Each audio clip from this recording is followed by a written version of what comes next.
আমি আসুন দাদা আমি আর আপনার বিরুদ্ধে অভিযোগ আপনার নাতির সাথে আপনি নেত্রকোনার মদনে আলোচিত মাদ্রাসা ছাত্রী গর্ভবতী হয়ে পড়ার ঘটনায় চাঞ্চল্যকর কিছু তথ্য আমাদের হাতে এসেছে।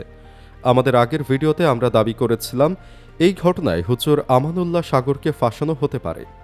আর হুজুরকে ফাঁসাতে যে ব্যক্তি কলকাঠি নেড়েছেন তিনি ডাক্তার সাইমা।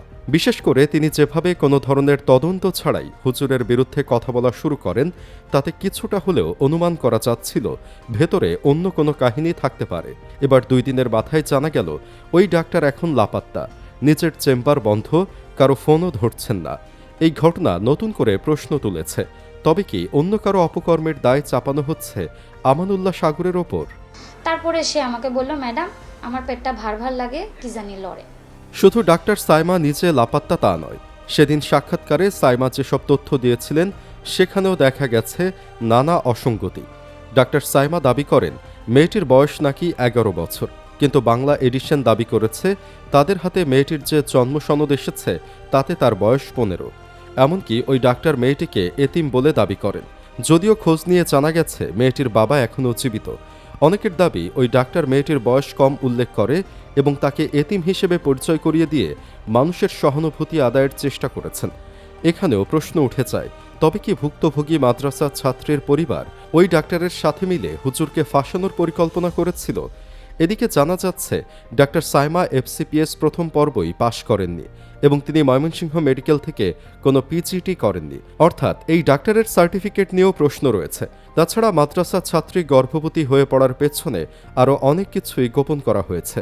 যেমন পরিবারটি দাবি করে তারা 7 মাসেও কিছু টের পায়নি, অথচ একটি মেয়ে গর্ভবতী হলে 2য় মাস থেকেই নানা ধরনের উপসর্গ দেখা যায়।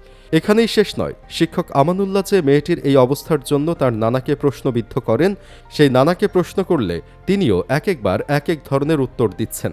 তার কথাতেও লক্ষ্য করা গেছে নানা ধরনের অসঙ্গতি। এত কিছুর পরেও শুধুমাত্র মেয়েটির কথার উপর ভিত্তি করে শিক্ষক আমানুল্লাহকে গ্রেফতার করা হয়েছে। এমনকি মাদ্রাসা শিক্ষক আমানুল্লাহ সাগরকে 3 দিনের রিমান্ডও দিয়েছে আদালত। এখন প্রশ্ন হলো, ভিকটিম যে কারো নাম বললেই কি তাকে গ্রেফতার করে রিমান্ডে নেওয়া যায়? DNA পরীক্ষা এবং এর রেজাল্ট না দেখেই রিমান্ড কতটুকু যৌক্তিক?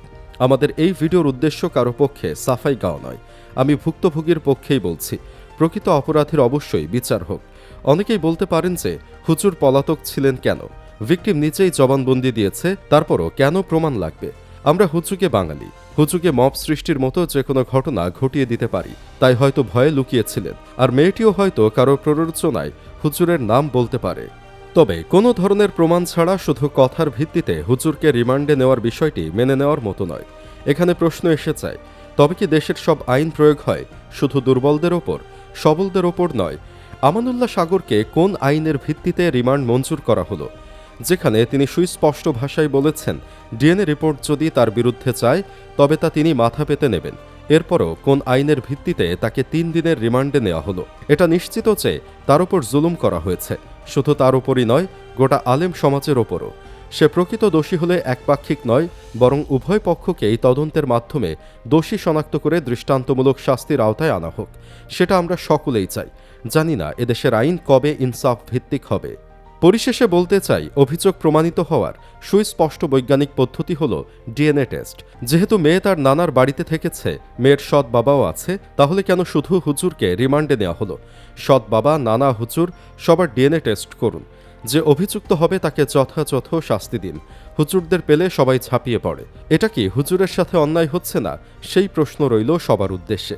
সুপ্রিয় দর্শক, আপনি কি চান পলাতক ডাক্তার সাইমাকেও গ্রেপ্তার করে রিমান্ডে নেওয়া হোক? কমেন্ট বক্সে জানিয়ে দিন আপনার মতামত। ভিডিও ভালো লাগলে লাইক দিন এবং চ্যানেলটি সাবস্ক্রাইব করুন।